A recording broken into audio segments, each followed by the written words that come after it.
can you take it out of your pocket? I love this part, because we always want to take a survey of how many people have a mobile phone in the room. But just put it on silent. Okay? Just because interruptions affected, speakers get distracted. Can I get the doors closed? We're going to start. So first of all, welcome today. First, I'd like to invite Natalia from StartupDhaka Global to say a few words, and then we'll get this going. Thank you. Hello, good morning, everyone. How are you doing? I'm Natalia, PPM with StartupDhaka Global. I run innovation entrepreneurship programs there, and we're here with the GIST initiative. We're lucky enough to implement global innovation through science and technology together with the State Department. And we're very excited to be here in Dhaka, Bangladesh, with our 10th bootcamp. So what we do, we support technology entrepreneurs around the world. We identify them, we provide mentorship, we provide access to funding, and most importantly, we build this huge community of entrepreneurs. So if you check our Facebook page, don't forget to like us. It's a GIST initiative. Please at some point do like us. This is our way to communicate to people and to entrepreneurs. We put some educational links. We have some questions to you. That way you will be aware of what's going on in GIST initiative. So we have different competitions all the time. So please do check us out.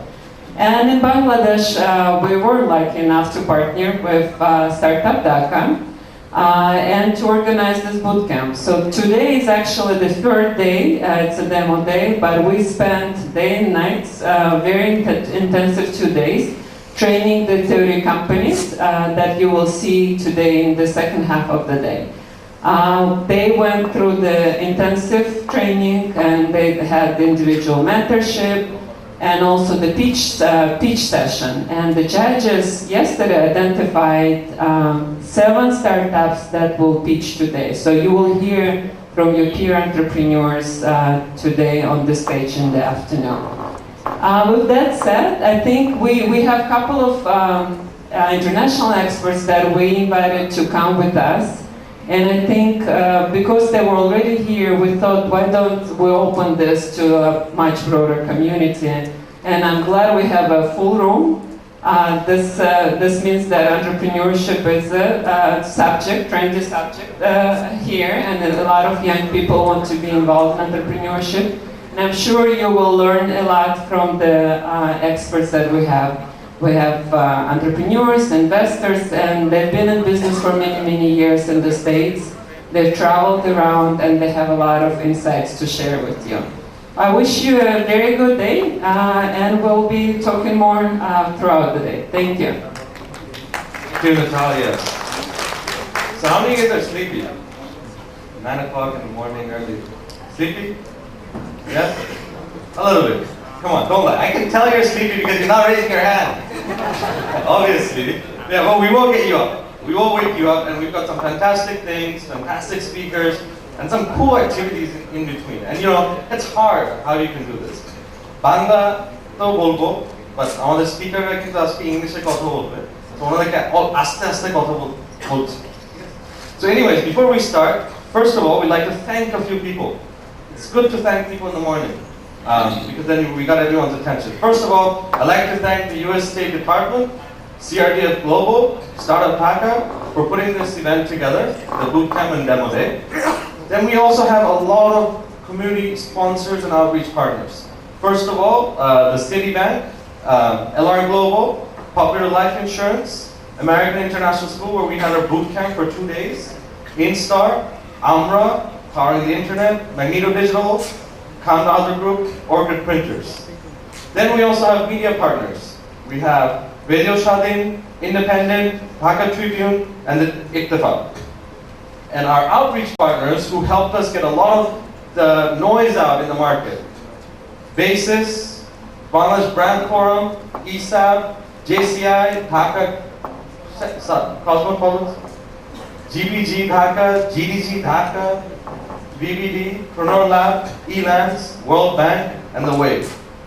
And then we also have a few people who we never get to see them behind the scenes. They're always working behind the scenes because we just don't get to see them. That's why they're behind the scenes. We have the Group Marketing Service, the Preneur Lab, who've been helping us manage and get the infrastructure together very nicely. So everyone, can I get a round of applause for everyone for this? But also, let's thank you guys. Because if you guys weren't here this morning, I think all of us would be speaking to ourselves. So thank you so much for showing up on time. All right, so let's get started. Can I get Jim over here to talk to these people? Hey, I want to move away. Come here. Oh. All right, so Jim is going to be talking about relationships, our key to success, entrepreneurship, so please take it away. Good morning. Good morning.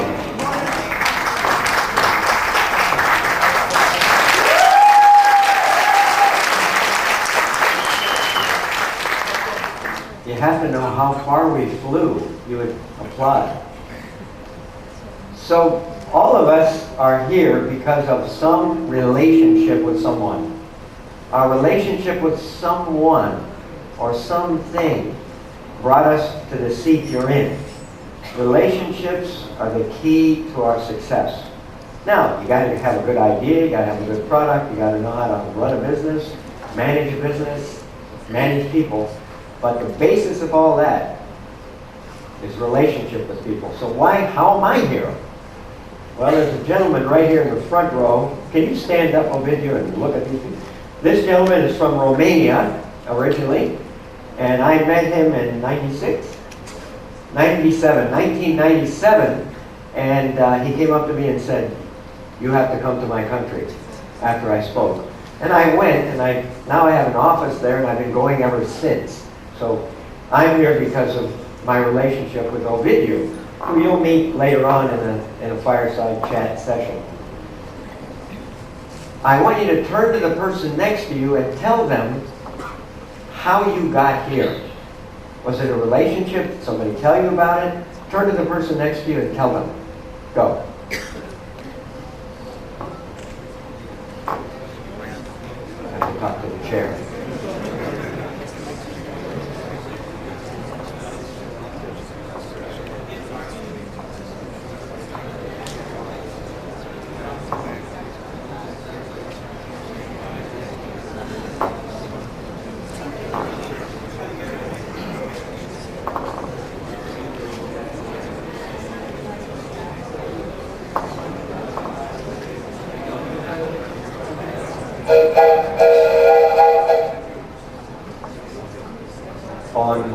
All aboard. So, now you know how you got here. If we look at why it is that companies work, that people can work together, that they're successful, there are 5 basic things, and in English it spells READS, R-E-A-D-S. Relationship is the basis of all of them. What percentage of the problems in the workplace are based on relationship problems? Who knows? What percentage?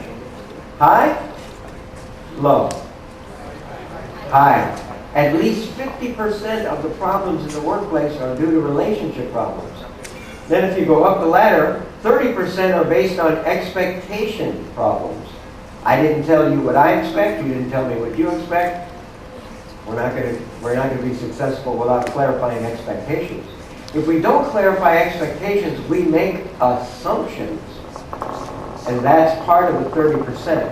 If you don't know what the expectation is, you assume, and I call it committing a suicide. Do not commit a suicide. That's fatal to success in any project, any company. The last 20%, I don't know where we're going, what's the destination, and I don't get feedback. Self-awareness is about feedback. If I don't get feedback from the customer, from my employees, from my coworkers, from my vendors, I don't know how to course correct. So these are the 5 foundations. So we want to use this first foundation to get to know each other by using 3 things. I want you to make some connections in the room. Your connections in the room are going to help you to be successful. So I want you to meet people in the room, not somebody you already know. Please, somebody you don't know. And how many people I want you to meet in this exercise? 3 to 4 new people. So here's how we're going to do it. We're all going to stand up and we're going to move around and we're going to meet at least 3 to 4 people, and you're going to exchange 3 things with them. Your background, so I'll just tell you mine. I've been doing this for 25 years. My company's been in existence for 25 years.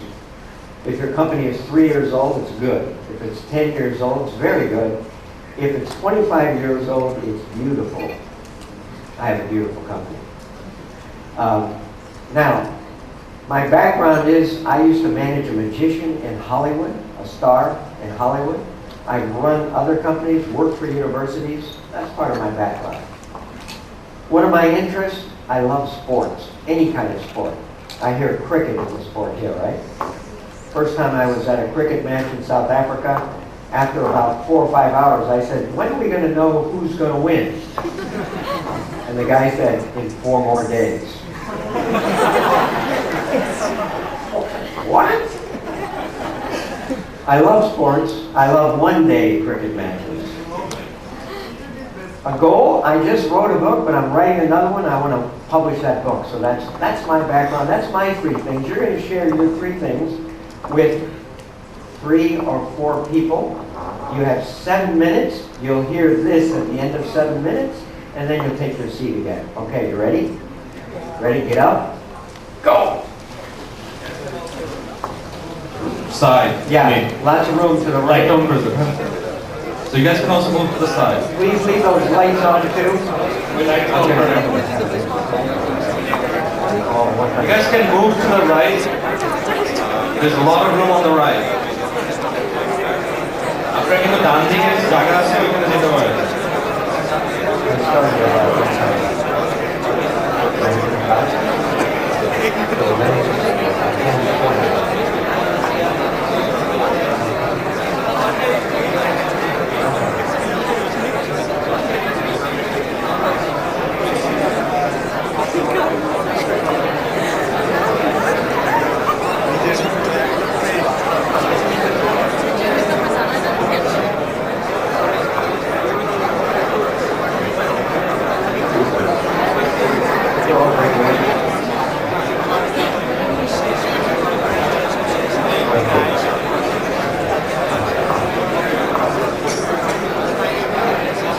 Thank you. Jim, how many people did you meet? 4. How many people met 4 people? Okay, who can remember their names? 4 people. That's hard. You met 6. 6. All right. Let's ask you for the name. Put it on the spot. Let's go. All right. Can you name them? I'm Saima, and I'm from JCI, who is one of the outreach partners for this event. And of course, I remember another Saima I met, and we share a lot of things actually. We both went to the same university, and we both love cooking. So that's why I'm here, because I want to start my dessert shop. And I like both of you. Oh, okay. Okay, I remember Saima, of course, Amanda, Nafisa. Yeah, sorry. I don't remember the rest. That's good. Good, that's good. That's good. Good. I need 4 volunteers, 4 gentlemen. Okay, 1, come on up. And leave everything out of your pockets on your chair. Put everything, give me your money, but put everything else out of your pockets. I'm supposed to take the money, not you. Oh, okay. You can have the money. Come on up. Come on. I need 2 more. 2 more. I got his money. Who wants to come? Come. I want to give you a demonstration of how important relationships are. 2 more. Okay, we got 4. Got 4? Alright, everyone, please hand me your money and your mobile phones. I'm gonna walk away. Okay, I want, if you will sit down facing that way. You'll sit facing this way. No problem. You will sit facing that way. One more. Yeah, very good. Lay back. Boom, and I gotta relax. Anybody have any drugs or anything? Relax. Relax. Okay, don't sit up during this exercise. Now, what I want to show you, that structure will change, disappear, renew itself, but the relationships are important. I'll show you why. Okay, now I want you to just lift up your butt there. Lift up your butt. Just lift yourself. You don't sit up, just lift up. That's right. Just wipe your foot. Keep your foot down. Okay, now you lift your butt. Lift up. Don't you think you're sitting up? You can't sit up. Can I afford new people? There, look, get back up there. Look.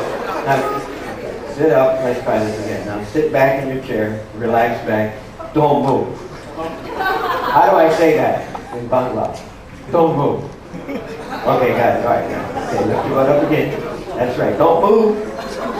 This one, I need drugs. Okay, you lift up. You lift up. Lift up. Just take it. Okay, you lift up. Okay, you lift up.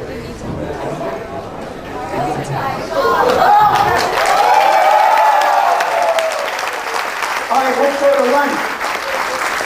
Good job.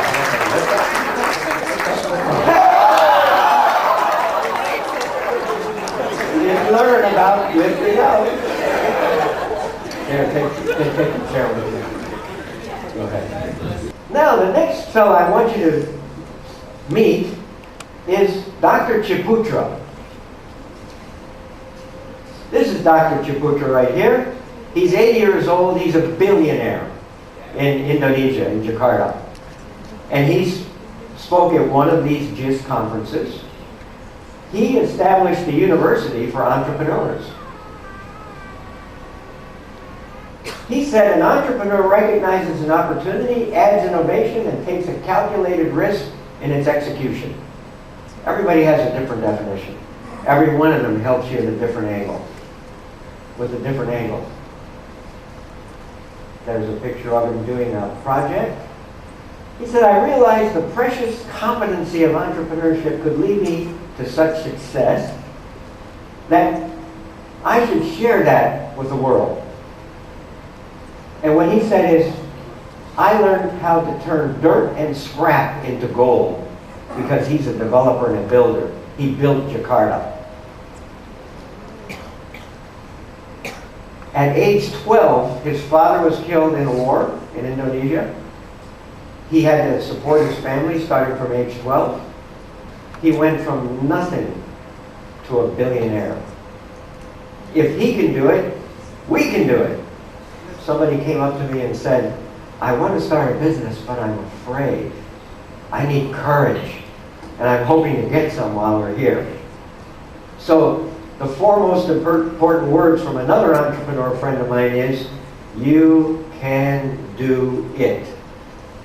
You can do it. Can everyone say that, Jim? Say it. You can do it. He said, don't let anybody who's our age tell you you can't, including your parents. Say, okay, thank you. I'm doing it anyway. I'm doing it anyway. If you have a burning passion that will change the world, you're ready to be an entrepreneur. But you got to have this burning passion to change the world in some way. And you need 10 to 20 seconds of courage, that's all.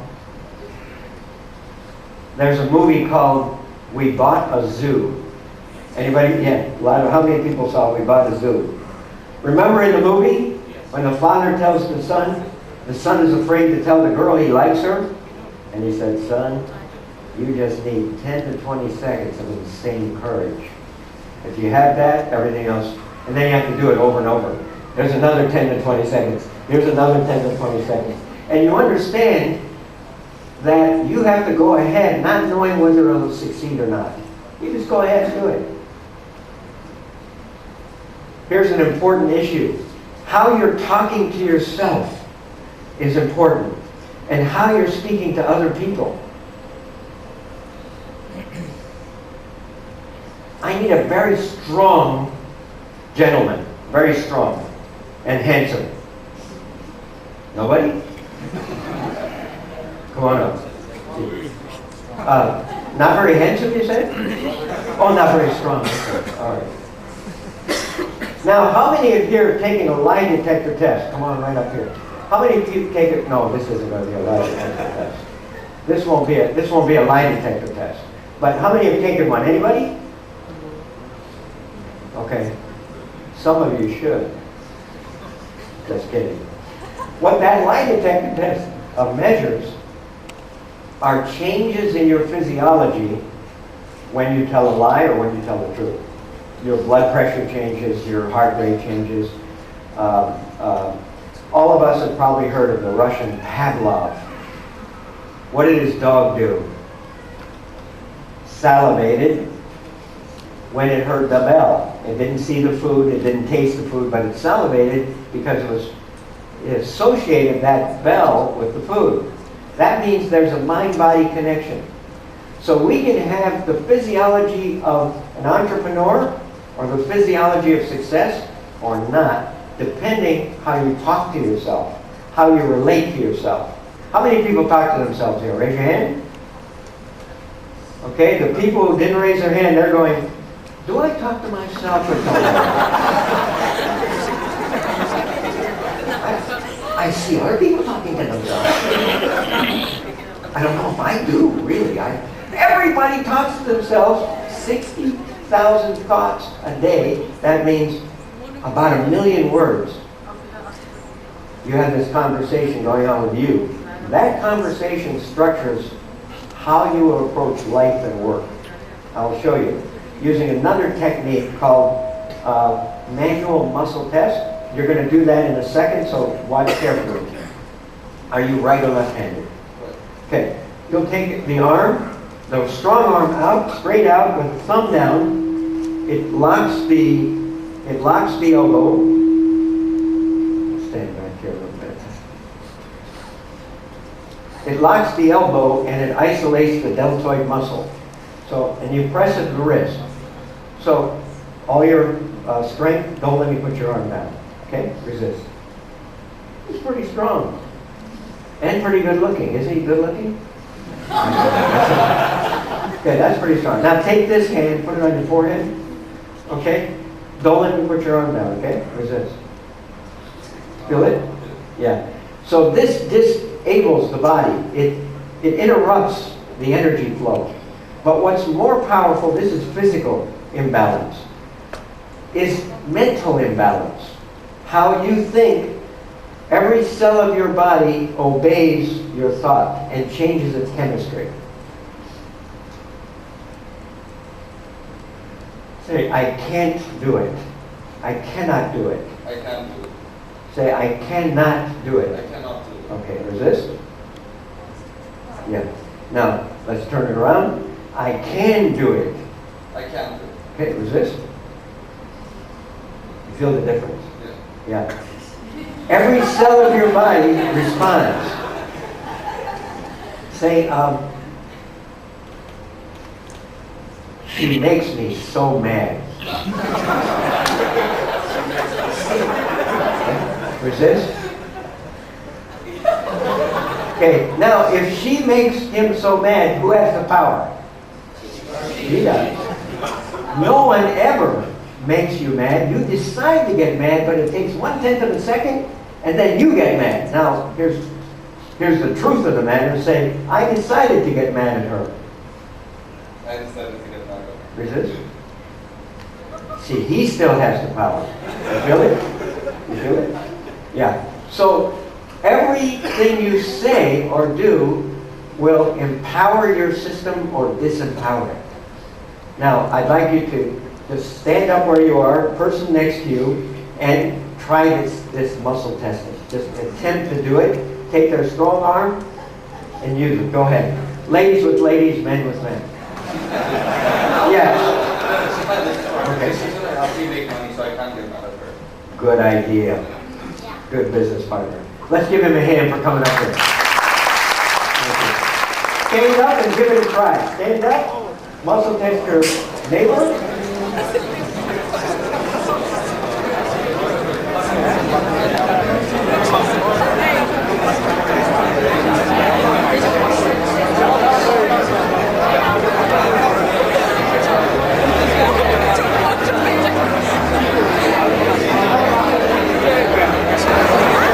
Put down all 10, but spread it way out. Oh, too close.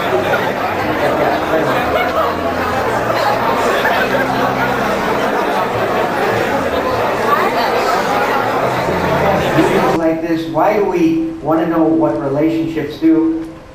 A couple of simple reasons. Leading and managing anything is about managing energy. Managing energy, or strong. Management of energy. Discretionary energy is the get up and go that an employee is willing to contribute beyond the basic requirements of the job. You need people, when you have a startup, we don't need basic requirements. We need all of their energy. We need to use all of our energy. So we're looking for discretionary energy. That's the energy the employee chooses to exert.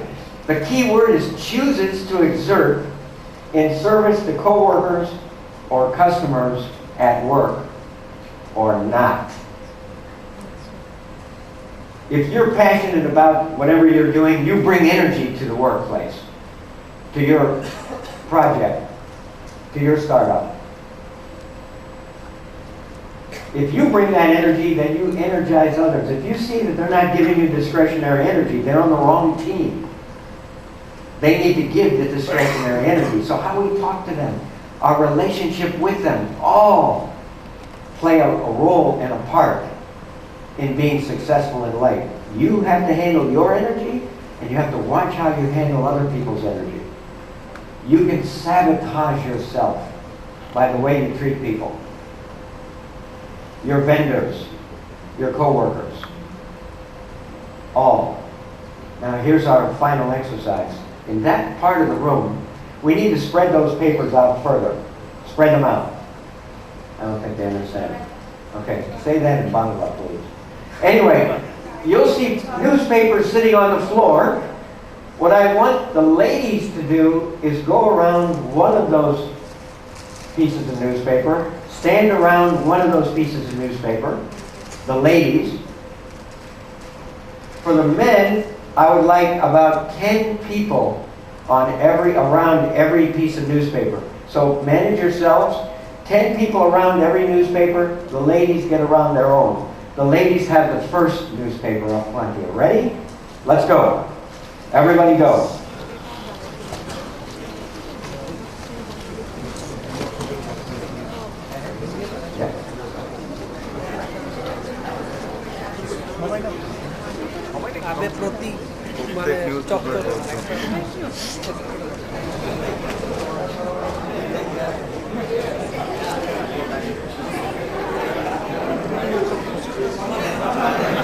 Okay, step back off.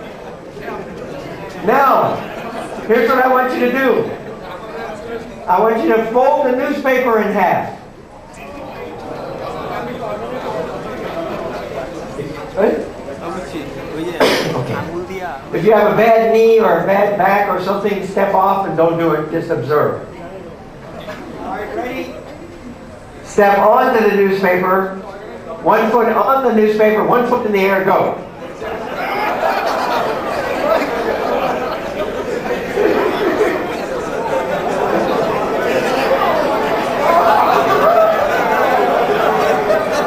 Okay, step up. Hold the newspaper in half again. And then again in half. Make two.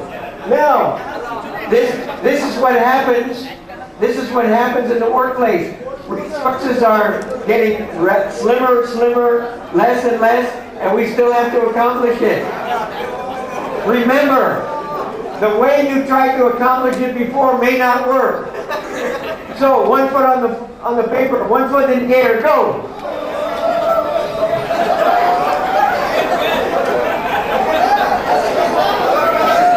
Okay, stop. Now, fold the newspaper in half again. Now, this time, I'm going to give you 1 minute to plan to do something different, because here's what people do. They do the same thing over and over again with not very good results. This time you have to do something different. From a different perspective. Make it easier. Now, here's how you come up with a good idea. You relax.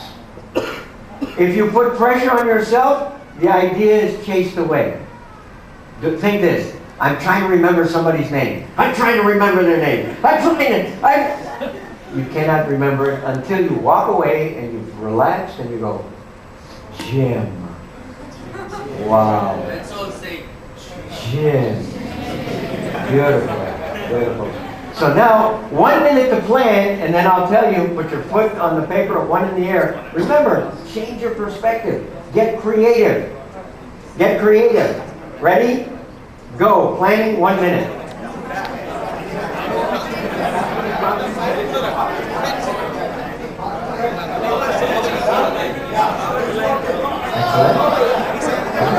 Whoa.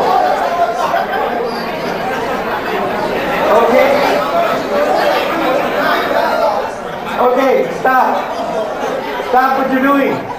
Now I want you to notice. I want you to look at this team right here. Look at this team. Look at what they're doing. Well, thank you. Creativity, innovation. And why are we here? We want to interact with each other, build a team while you're here. Find out who can help you, who you can help. And lastly, entrepreneurs do this. If you sacrifice freedom for security, I work for somebody else, you may also sacrifice your happiness. So you have to decide, do I want to work for another person? Do I want to work for myself? Do I want to do that for a while and then work for myself? Either path is okay. What gives you more freedom? Some people like to work for other people and they feel free. Decide that in the next few days, what you should do in the next year. What should I do in the next year? Thank you for spending the morning with me here. Thank you. Thank you very much, Jim. Welcome. All right, so you guys enjoyed that? Yeah? Oh, I can't hear you guys. Come on. Louder. Good. While Jim sets up, you guys heard of the wave? And you guys know how to do the wave? The Mexican wave? So we have a customary thing, we always do the Mexican wave. So we'll start with the right side. Everyone will go up, and then we'll go to this side. Alright? Ready? Let's go. Let's go. Up. Come on, you guys gotta... Come on, let's go. No manga waves here, man. I want the real wave. Ready? Go. Yeah! Good. Jim, are you set? I am ready. Are you sure? I am ready. Are these guys ready? Are you guys ready? Yeah! That's what I'm talking That's about. energy. Good. Good. Well, thank you, Jim, for getting the crowd riled up. It's actually always hard to follow Jim because he's so engaging, but I have a secret way to get you guys to the next level. Actually, not so secret. So I know I'm going to keep all of your attention today. I'm going to try to tell you the secrets of getting to that next level with your startups. But first, I want to understand where the audience is in terms of their journey, their entrepreneurial journey. How many of you already have startups? Can you raise your hand? Oh, wow. Okay, fantastic. Almost all of you guys. How many of you have already got a product or a service that you're selling? Okay, good. And how many of you guys have investors? Okay, so most of you guys are bootstrapping. Okay, so that's a good thing. Bootstrapping means that you are growing as you develop your revenue. So what I'm going to talk about here is how to go about building your startup the right way, based on the things that we've learned over 20, 25 years of doing startups. Because I'll tell you, I've been doing innovation and entrepreneurship for about 25 years now. And I'm not ashamed to admit that until the last 3 or 4 years, I've been doing it all wrong. I'm not afraid to admit that, because most people have done it the wrong way. And by wrong way, I mean, the people can still be successful by following the old school way of doing startups, but there are much higher failure rates. It takes much longer. So what I'm going to talk about is the lean startup approach. Lean startup approach is about how to accelerate your idea, how to make sure that you're following the right path by understanding who your customers are. How many of you have heard the term lean startup before? Can I see your hands? Okay, great. Now, lean startup, some people think lean startup means that you're just not spending money, but that's not the case. The lean startup is an approach to doing startups that I'm going to talk about. The reason why we want to take this lean startup approach is that as an entrepreneur, you guys are right in the middle of it right now, it's really hard to do a startup. Why is it so hard to do a startup? There's a lot of uncertainty. Nobody's been selling your product before, your service perhaps. Maybe you're going into a new geographic market where nobody has really heard of your product. So there's a lot of uncertainty. The second thing is that there are a lot of scarce resources. You're not part of a big company where somebody can give you a lot of money to go ahead and launch your idea. You are trying to create the resources. You're finding the customers, etc. So it's a very difficult thing, and it's scary too. So how do you know what the next step is going to be? Let me tell you the old school way of doing things and the way that I've done it in the past before as well. The old school way is that you build a business plan first. How many entrepreneurs have a business plan that they've developed? Right. So most of you have already developed your business plan. That's probably the first thing that you did. I've got a great idea. I've got to write it down on paper, and then I've got to go out and execute on it. How many people does that sound like the approach that you took? Nobody. Oh, okay, so you guys are, okay, one who admitted. Second thing is, you guys are all startups. So does that mean that you're all small companies? Do you all have a CEO, a VP of engineering, a VP of sales, a VP of human resources, etc.? A lot of startups think that that's the way that you become a big company, is by making yourself look like a big company from the very beginning. Now, what you want to do is get to that minimum viable product. Who's heard of what a minimum viable product is? Okay, great. So a minimum viable product is that minimum set of features in your product that somebody will pay money for. And usually it's going to be pretty bad. Okay? Don't be afraid to put out a product that you know is suboptimal, as long as there's a customer willing to pay for it. Okay? That's why we say don't do a beta. People who use betas are not invested in it. They don't really care. They're not going to give you the real feedback. But if you've got somebody paying for something, even though it's suboptimal, if they're excited about enough about it for that suboptimal product, they're going to be engaged in giving you feedback and helping you make it better. Okay, so now I'm going to talk about what I mean by the customer development approach. In startup companies, we're talking about 4 different phases of development. First phase is customer discovery. That's at the very early stages when you don't even know who your customers are yet. That is actually the most critical part of the company, is to know who your customers are and what their problems are.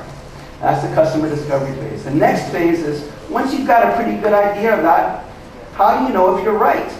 You got to go out there and talk to your customers.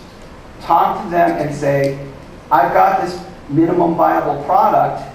Will you pay to use it, and then give me feedback? So you start getting up there to the minimum viable product. Once you have those first customers in that are starting to repeat their acquisitions of your products, that's when you start scaling up. That's when you start thinking about, okay, I'm going to start becoming a mini company. Before, I was just a search organization to find those customers and the product market fit. Now I'm starting to build up. And then you get into the company building phase. And at that point, you always want to be talking to your customers, but now you're starting to get to the phase where you're getting good information from your customers because they keep buying your products, they're telling you what's wrong, they tell you what you want.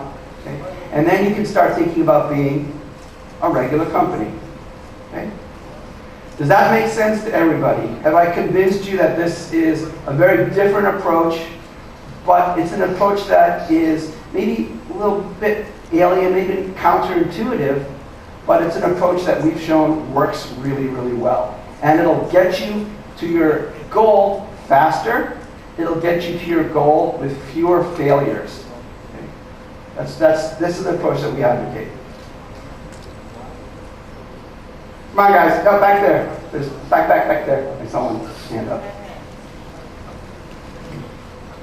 That is difficult to transport sick animals to potential stationary veterinary clinics. Right, great. So one of the assumptions you made, or you identified your target sector, are going to be large animals, right? Larger animals. So you're not talking about gerbils or hamsters or cats. You're talking about larger animals. Okay. Okay. So that's one of the assumptions. What are some of the assumptions you might want to test about that?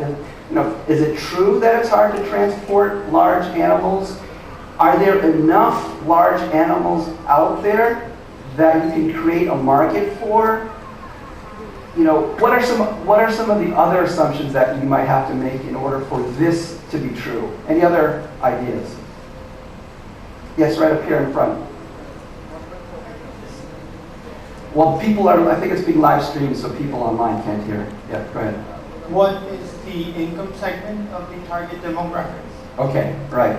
So you want to find out what kind of income segment is going to be able to afford the service, for the veterinarians. Is it going to be a very high stratosphere of income owners or not? Okay. One more. We'll get one more comment over here.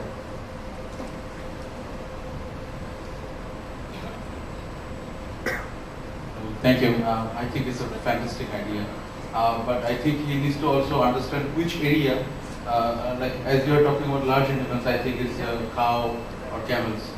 So maybe the areas where the farms are more, like in Pabna, okay, this area might be people who are more sensitive to keep their animals alive rather than eating it. Like they are more into dairy farms and milk.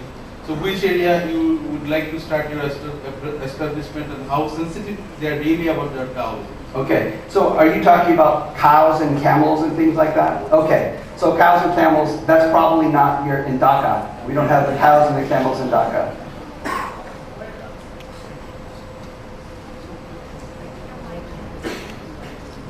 There are some major dairy bells exist in Bangladesh, and I first got amazed to see in my area, like I researched in the very outskirts of Dhaka, near Shabar. There is plenty of land as well as plenty of rural areas, and people are very much prone to keep their dairy animals, and it's a very good dairy belt as well, like Pabna and Shirazganj. Although Shirazganj is a very, very big area, Pabna holds a big area for dairies, but in Dhaka as well, people like to keep dairies, and where I'm residing at Shabar, and it's also a very good area of dairies. And okay. we connected to over 3,000 farmers who have many dairy farms. Great. So he's already gone out and talked to all the customers. So sounds like you explicitly thought of, okay, this is the way the world looks like. And you went out and you talked to the customers and you said, oh, okay, so I found this. Is where you are now the same place you started before you started talking to the customers, or did it change over time? We started it since March this year, but prior to that, we got them training. No, but I mean your idea. Was your idea originally the same before you started talking to customers? Sorry, I didn't understand. Your original idea, initial thought, did you start with cows, or did you think generally about all kinds of animals? And I'm trying to understand how you got to where you are today, because you said that you talk to your customers first? Okay, my ideas got changed over time. Firstly, I want to give them treatment by myself, carrying a motorcycle with me. But when time passes by, then I felt that it won't possible to trade those livestock because I didn't take much of the instruments as well as medicines with my motorcycle. So hence I came up with that idea. So you're a veterinarian? I came up with the idea of having a van. Why not having a van? Okay, all right. So you learned over time as you were treating the animals. Okay. So one other assumption I think that also needs to be clarified, because he himself has done this. You're a veterinarian, right? So are there enough veterinarians out there who would be willing to get a van and to go out and run out there? Have you talked to other veterinarians? Okay, good. So he's already implicitly following this approach. Do you have a business model canvas as well? Okay, good. All right. You're a bad example. I wanted somebody who wasn't doing good stuff. Okay. All right. So he's gone out and looked up these assumptions and tested these hypotheses. And he's gone out and gathered evidence from talking to his customers and doing it. And I'm guessing you've also asked yourself, why? Whenever you come up with a reason for why somebody might want to do something, that you think they're willing to buy something from you, you have to ask yourself why, at least 5 times, to get down to the root problem of why somebody would be willing to pay you money, right? So this is the basic process of customer development.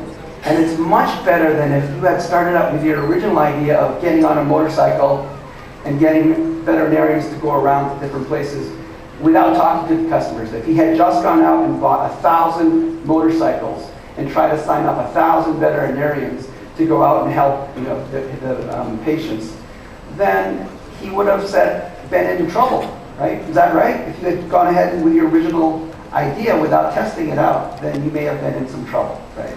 But now he's done this iterative process. So what he did is he came up with an idea and he started building it out, but from his own experience, created a product, measured the response that he got back, took the data, learned from it, and then did another iteration. And this is what I meant by an iterative process, a repeat process, to get to the right product. Okay, business model canvas. Who has seen the business model canvas before? All right, great. This is the best way to represent and understand your business. Okay. There are 7 different boxes, or 9 different boxes on here that are all interrelated that help you understand what your business is about. You can download this for free online. Just look up Business Model Canvas. What it does is it asks you, okay, who are the customers that you're trying to address? Who are you trying to sell to? Asks you why would you sell to them? That's the value propositions here. You got a laser. Those customer segments, value propositions. Why would they buy? This right here is about the channels. How do you deliver your product to your customer? This up here is customer relationships. How do your customers want to relate to you? How do you keep them engaged? How do you find them? How do you keep them? How do you grow them? All of this stuff on this side of the canvas feeds down into your revenue streams. So if you understand these 4 things, you can start to understand what kind of revenue model I need to have. How am I going to make money? These questions over here are about your cost structure. If you understand these 4 boxes, then you can start building out your cost structure. You'll notice that this value proposition straddles both. That's because your value proposition is both a revenue generator and costs money to build. So that's why it straddles both. You need to understand both. This here is about key partners. As a startup, what did we say earlier? You don't have a lot of resources, right? So in order to make something, you probably cannot do it by yourself. Okay? You need to find partners to work with. So these partners are going to want to work with you only if they get something out of it. And that probably costs money. Maybe you're cutting them into some of your profits. Maybe you're doing some kind of revenue share, etc. Those are the key partners. Your key activities are the things that you need to do on a daily basis to keep your business running. And the key resources are what you actually are bringing to the table that make you special. Those all feed into the cost structures. This is rapidly becoming the way that entrepreneurs and investors talk to each other, to understand what each other are doing or care about. But everybody should be working on a business model canvas, and you should have this in your repertoire. It's a way to communicate, it's a way to clarify your thoughts, it's a way to show you what you aren't thinking about and what you need to do. Okay. Customer archetype. This is one of the most important things that you have to start with, is you have to understand your customer intimately. You have to know them extremely well. This is a picture of 11 customer archetypes that Starbucks has developed for themselves. Starbucks actually goes out and they have these 11 archetypes where they know that most of our customers look like these 11 archetypes, and they're addressing each of the needs for those archetypes. They even draw pictures of them. Right?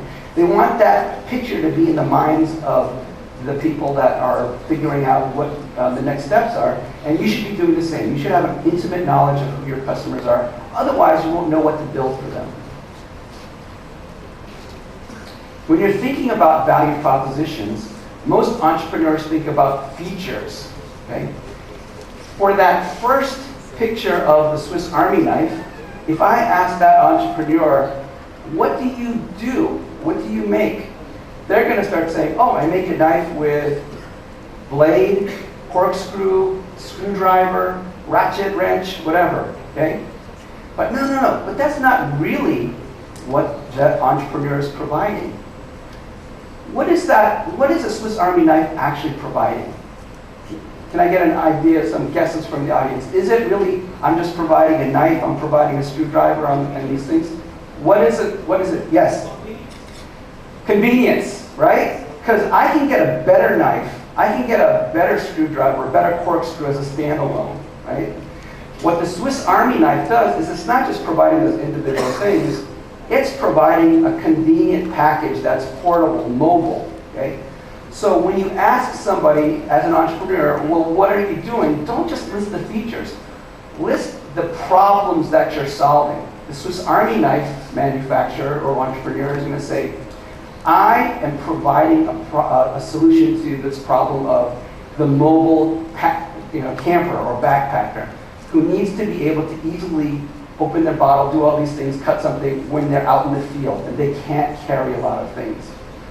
That's the pain and the gain that they're creating for their customer. And that's the way they should need to think. So the painkillers are, how am I reducing waste? How am I killing frustration? How am I fixing underperforming solutions? Those are the painkillers that you need to think about in terms of your value proposition. On the right side are the gain creators. They're flip sides often, but it's a good way to ask yourself both questions. What problems am I solving? What kind of capabilities am I adding? Okay, great. Any questions about that so far before I move on to actual case studies? Yes? I'm sorry, I can't hear you. Talk about it. Yeah. The types, so for example, I don't remember them all, but it may be the businessman, okay, who needs to get his coffee in the morning on his way to a meeting. That's going to be very different than the soccer mom, who, I don't know if you have soccer moms here, probably. You have soccer moms who are dropping their kids off and they want to go socialize with the other soccer moms at a coffee place. Very different customers. You're going to have to provide very different kind of service for those people. Right? So those are the different customer archetypes. Yes? I have a question about saying one product, one thing to begin with. In the very early stages of a business, you haven't yet validated any of your assumptions, and there's a certain time lag before you come up with that minimum viable product.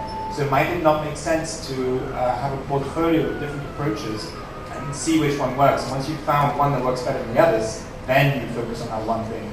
Great question. What we recommend, let's say you've got 10 different ideas that you think are great, right? Rather than spending a little time on each of those 10 solutions, we recommend you take the one that you think makes the most sense. and then explore that one really quickly. And by really quickly, I mean weeks, right? Go out and talk to as many of the customers you can, and if it doesn't work, eliminate it and move on to the next one. So it may take the same amount of time, but actually it takes a shorter time if you're really focusing on those 10 things in series, as opposed to trying to do a little bit on each. Does that make sense? Okay, great. So now I'm going to talk about some case studies from my own experience as well as some of the programs that I run. To give you a little bit more of my background, I'm an educator at George Washington University around entrepreneurship, but I used to be an investor. So I was a venture capital investor, private equity, corporate M&A. I've been the principal on over $100 million in investments, and my companies now are probably worth around $500 million to $1 billion. So I've got some experience and luckily some successes in my career. But I didn't have this approach when I first started out. So I would have been much richer and much happier now if I had this than now. And I'm really glad. That's why I'm trying to spread the word about this approach, to help you guys avoid the failures that I've experienced because I didn't have this approach. To be able to move faster, to be able to eliminate bad ideas, and to get to that quick idea faster. So I'm going to talk about Agamatrix, which is one of the companies that I invested in about 13 years ago. We're the first investor in this company. This is going to be one of my biggest exits, but I have not seen a single penny yet back in 14 years. But this company is going to make me that happier person that I was just talking about when they do exit. But my point about this is that it took around 10 years for them to get to the point where they're making a lot of money now. If we had this lean startup approach back then, we could have been probably exited maybe 5, 6 years earlier, and I would have that Ferrari right now in my private jet. But I get there sometimes. All right, let me tell you a little bit about it. It's a very cool technology that these guys developed, way back when, around electrochemical sensors. So electrochemical sensors are those things where you test a material or a substance and you can know what it is by using different chemicals and voltages and things like that. So up to this point, all advances in chemical sensors had been done by changing the chemistry. These guys were a bunch of electrical engineers that said, hey, no, we don't want to do it by the chemistry. We think we can improve it by doing the digital signal processing and changing the voltages and things like that. So they came up with a way of making electrochemical sensors much more accurate. Okay. Does that make sense? Do you guys understand what an electrochemical sensor is? Okay. What are some things, knowing now what electrical chemical sensors are, what do you think are some good applications for a more accurate electrochemical sensor? You see some hands. If you had developed this, what do you think you might have done with it? Yes, but loud. Bomb tracking? Okay, bomb detection. So maybe on an airplane, right? At an airport, you want to make sure, okay, I got a more accurate sensor, I can tell someone's bringing on explosives. What else? What else would you want to look at? Yes? Blood test? Blood test? Okay. Blood test, right? You want to be able to detect what's in the blood. What else? Yes? Composition of what? Okay, to sort of reverse engineer what a product might be, right? Okay, let's go one more. Yeah, back there, just yell it out. EKG, okay, so those aren't electrical chemical sensors, those are like checking for heartbeats, you mean? Okay, so some kind of diagnostic, medical diagnostics, okay, great. So some of the other things, these are all great ideas, and we looked at all of these. We also looked at industrial chemical sensors in plants. We looked at when you're drilling into the ground for oil, if you get gas releases and all these kinds of things. But you guys one of you mentioned, I think back there, mentioned the one that we actually settled on, which is blood detection. So in particular, blood glucose monitoring. So unfortunately, diabetes is a growing global phenomenon. More people are getting diabetes. So it's a growing market, very large market. This is where we started to focus on, is blood glucose monitoring. We could have done a bunch of things, but this was our market insight. And we didn't really do this by talking to customers. We just came up with the idea and thought, this is a big market, let's go after it. We spent probably 3 years working on proving that our sensor was going to be the most accurate out there. This is just one of the graphs from one of our white papers that shows that we had 99.5% accuracy, right? And existing monitors at the time that were sold on the consumer basis, then maybe 80% accuracy. So look at that order of magnitude greater accuracy around this. And we spent a bunch of years without really talking to the customers. Well, we found out an example of another company that I worked with that did use this process. Okay, name is Team Privacy. Now the idea here is that everybody here, well not everybody, most people have some kind of smartphone, right? How many people use Google Maps or some other kind of program where they know where your location is? Because when you use it, right? Most people. Okay? These guys have developed a way that you can use Google Maps or whatever kind of local location-based services so that Google doesn't know where you are. So right now when you use it, and I don't know if you even thought about this, but when you use it, Google Maps knows exactly where you are and where you're going. Okay? Your wife will know where you're going as well if she checks your phone. Okay? So the hypothesis here, the ideas that this professor had was that everybody who uses a smartphone, it does not want anybody else to know where they're going. Maybe they're worried about the government, maybe they're worried about their wife, maybe they're doing something illegal and they don't want people to know what they're doing. So we thought that this would be something that everybody would want to buy. So we went out very quickly and we tested our hypotheses based on the business model canvas. We went out and talked to 80 customers in about 3 weeks to test to see if this world existed as we thought it did. How many people here would buy a product that masked where you were when you use these location-based services? How many people? Okay, so actually not a lot of people. So, maybe some of these guys are trying to hide from their wives. Maybe some of these guys over here are, I don't know what you're doing, but I'm just joking, right? But we found out that we went out there and actually not a lot of people were willing to pay for it. They didn't care. They would say, I'm not doing anything illegal, I don't care, right? We did find about 1% or 2% of people who were like, oh yeah, the government's out to get me. I don't want them to know, I'll pay a lot of money for this. But it was really not enough to make it worthwhile. So, customers don't care about location-based privacy. This professor had been working on this technology for 2 or 3 years, and he was all ready to launch this company and spend the next 5 years of his life working on this. But because of this 5-week process, he realized, this is not going to work. I'm going to move on to the next thing. So he moved on to his next idea, and he raised a bunch of money, and he's got his new product. How much time do I have left? 5 minutes? Okay, good. All right, so we did some other testing and found out that that didn't work as well. So far I've talked really about how it takes too long, how we were able to use the process to get rid of a bad idea. I'm going to tell you an example of a company. I didn't personally work with this company, but they came through this one of the training programs at a sister university that uses the same curriculum as us. This company called Anchovy Labs went through one of our very intense boot camp programs called the I-Core at one of our sister universities. Their idea was that they're going to take a video and photo tagging service to be able to, here for example, count how many cells are in a sample through a microscope, or to be able to count how many swimming pools there are in a certain geographic location. They have a way of recognizing images. The other applications thought, okay, neuroscience, astronomy, they had tons and tons of ideas about how this technology could be used. They went through the program and started narrowing down on one.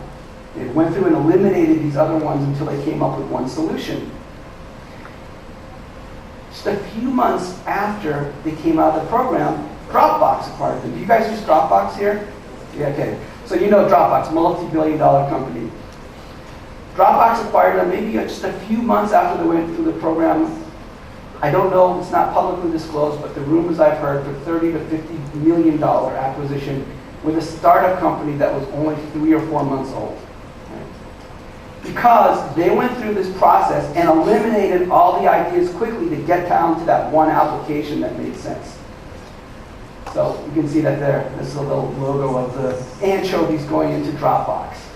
But so now, to be honest, I don't know what Dropbox is doing with them because they haven't launched. But I understand they're launching the product next year. Okay, so that's it. I'm not going to talk about how to get interviews and to do how do you actually do these things. I think if you guys have questions on this approach, then I'm happy to. I'll be sticking around. You can ask me some more. But that's it. I hope that makes sense. Any kind of do I have time for Q&A? Okay. Do I have any questions?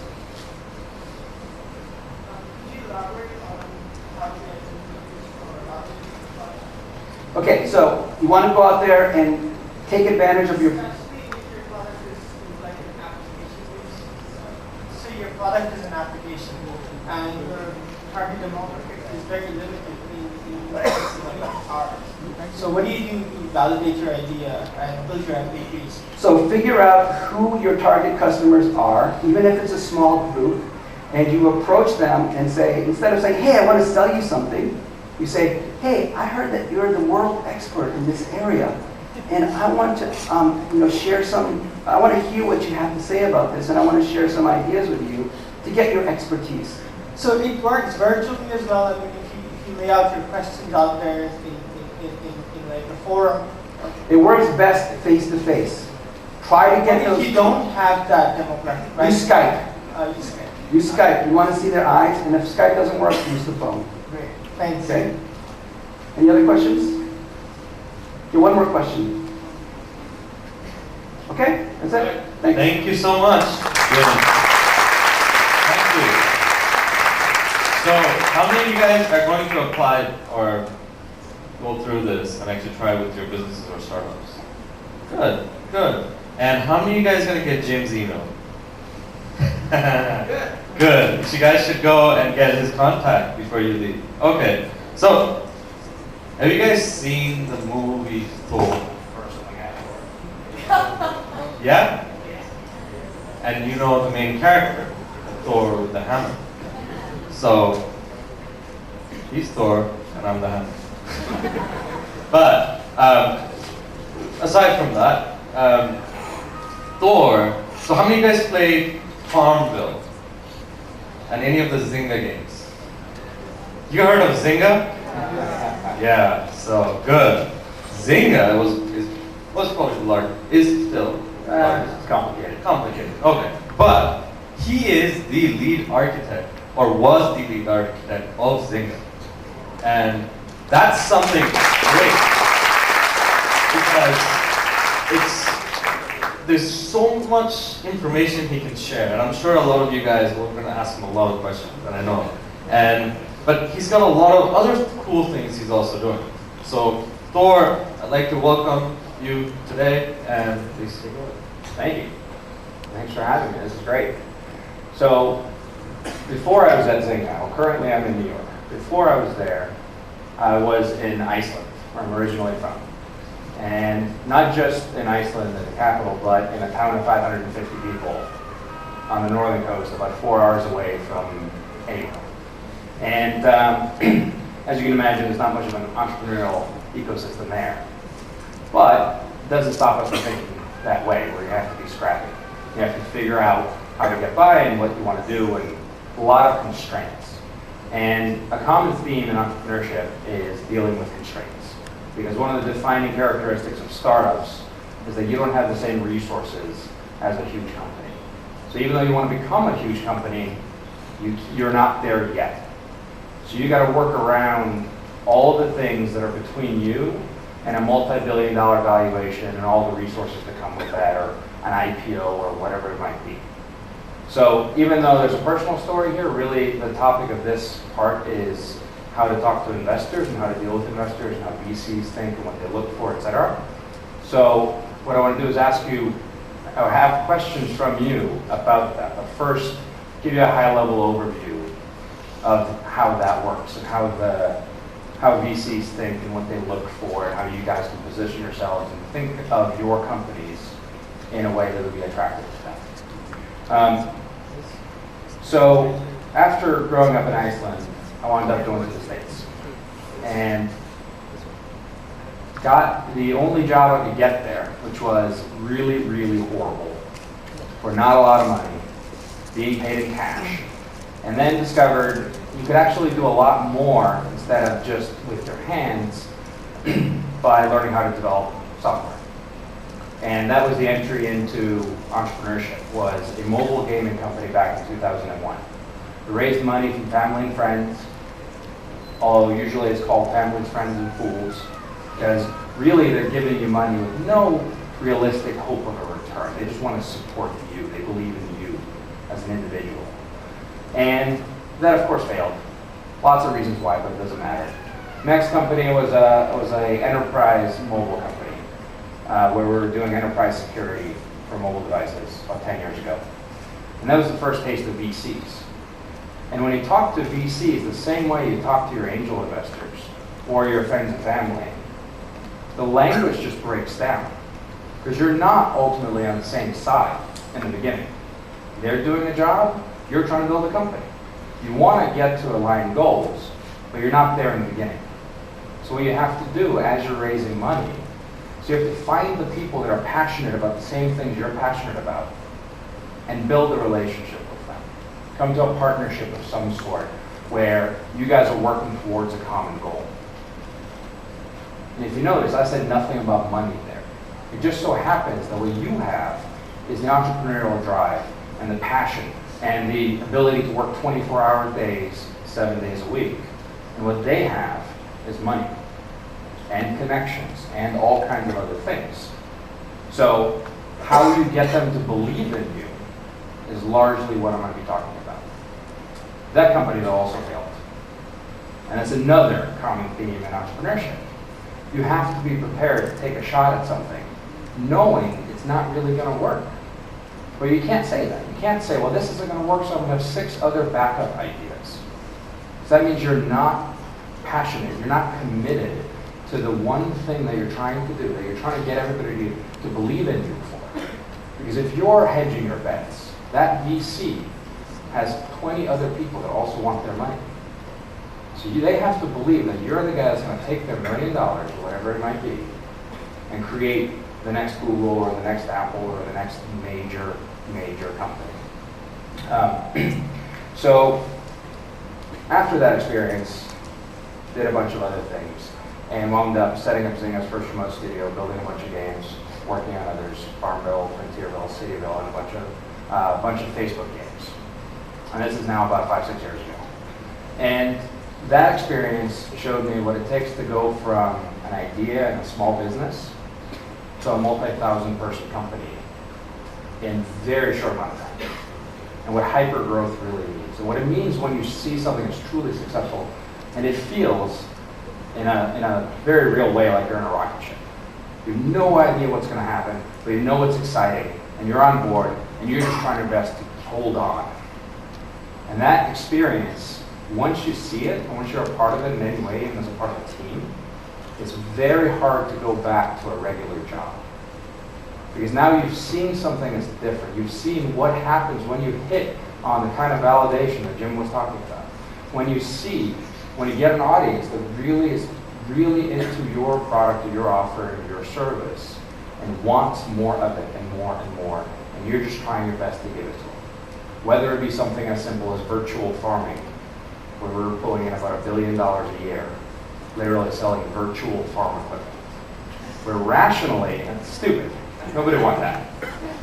But on an emotional level, you can connect with users so that they get so much value out of the product that they want more of it and more of it and more of it.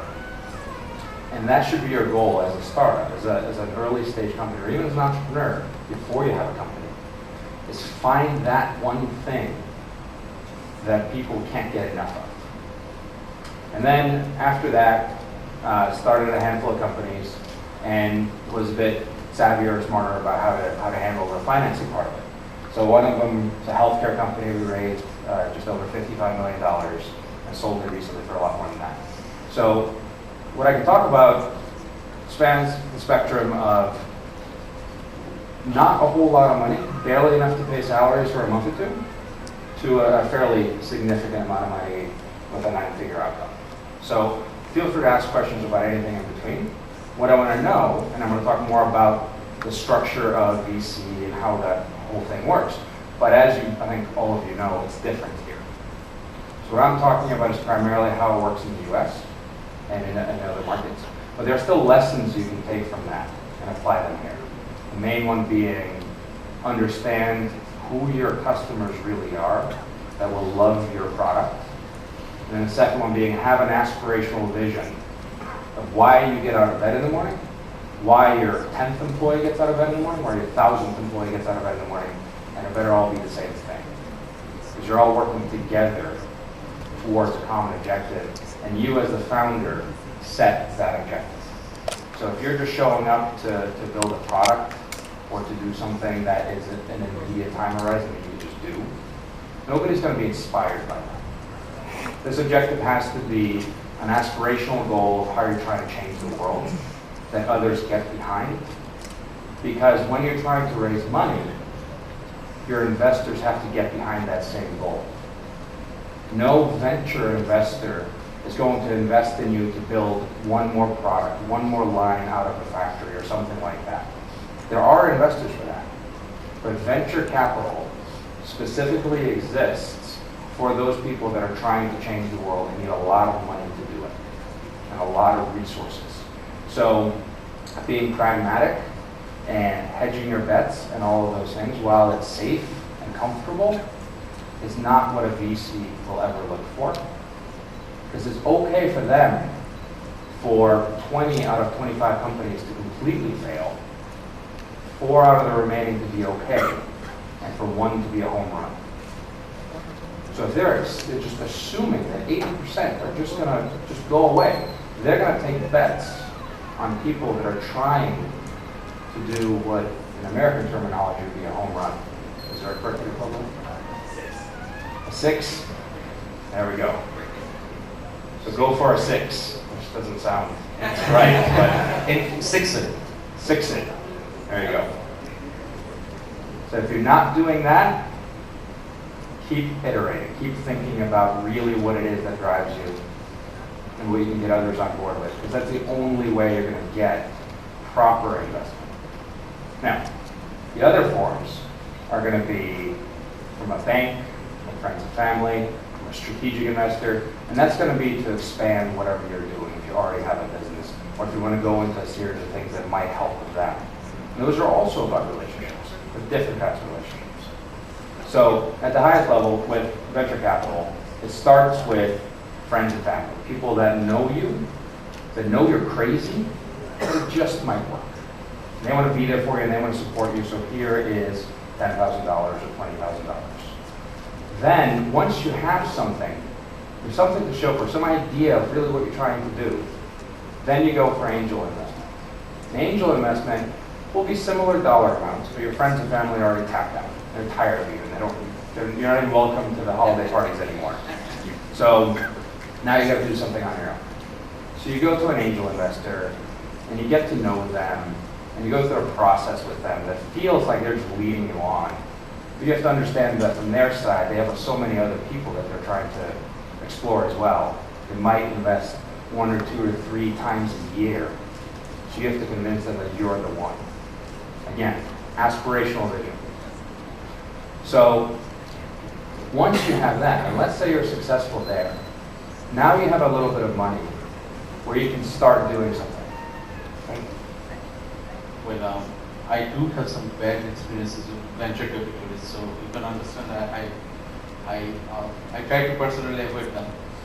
My personal first question is, isn't it a myth that venture capitalists will have the same passion about same like it's very rare, right? Like I have a dream, I think something different, and they just put my ideas into action state, and they just okay, this is your equity. So how much access I should really give a venture capitalist normally?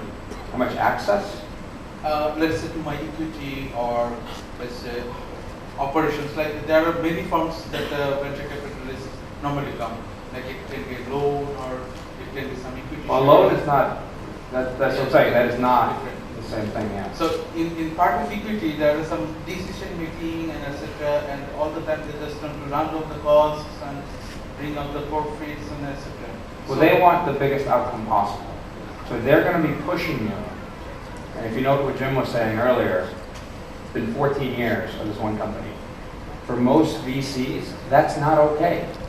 And if a VC has control of that company, they might force it to sell. So to your question, they might force it to sell because they need to return money to their investors because they're just doing a job.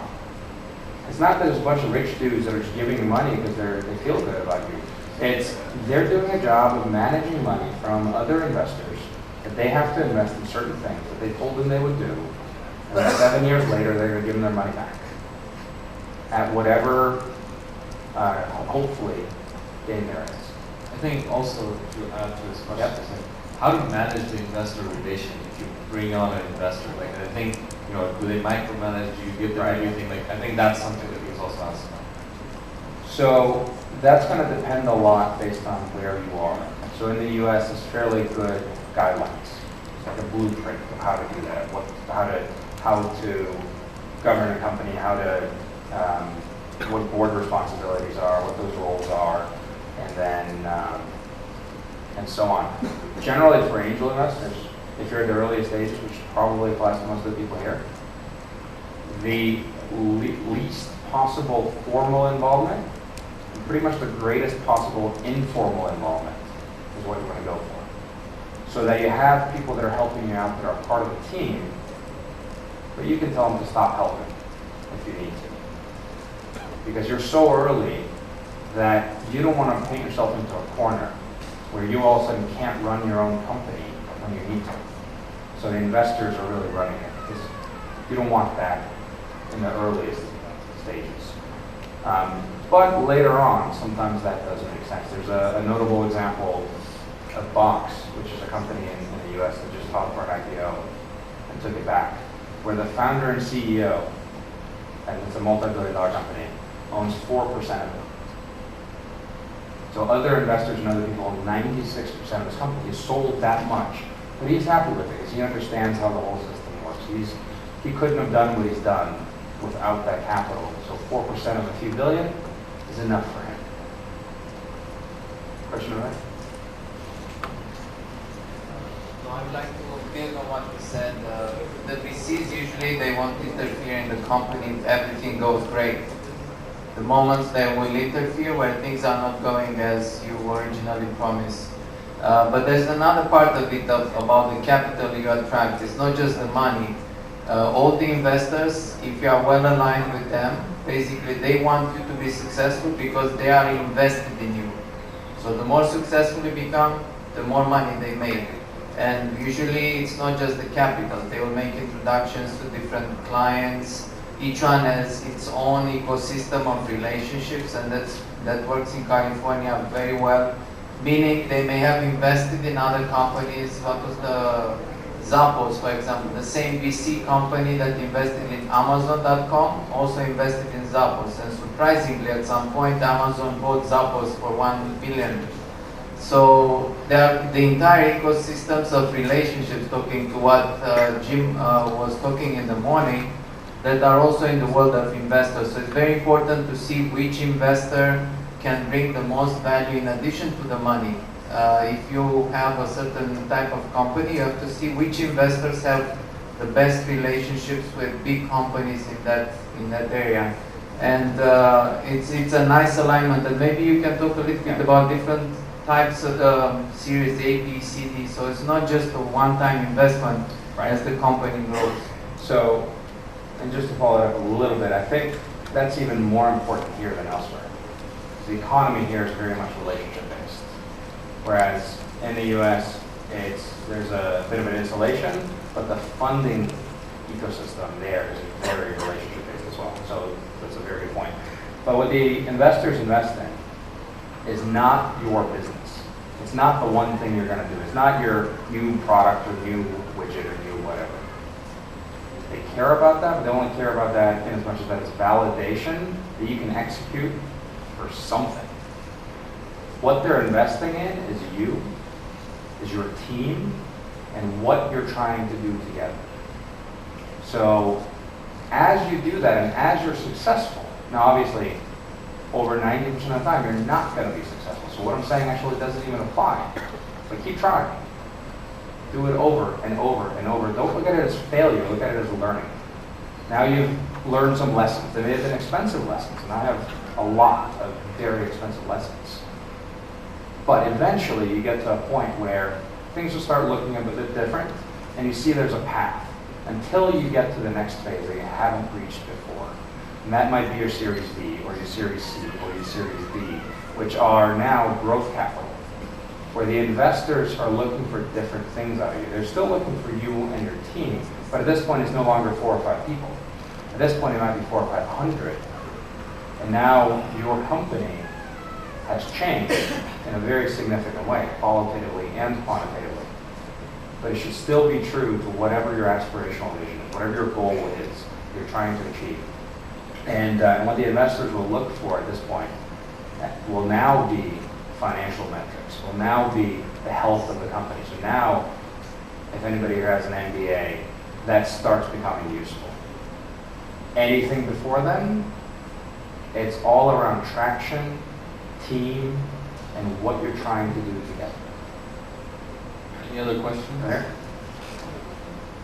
Yeah, hi. I would like to go back to a couple of the points you're making quite boldly before. You're saying people wanting to use your product. Make sure that people can't stop using your product. My question is, when we are pitching to a VC, how actually to bring out the research or findings that we may have from user experience and user experience design, the significance of it in terms of getting a VC convinced? It's very, very simple. It's charts that are up and to the right. So you have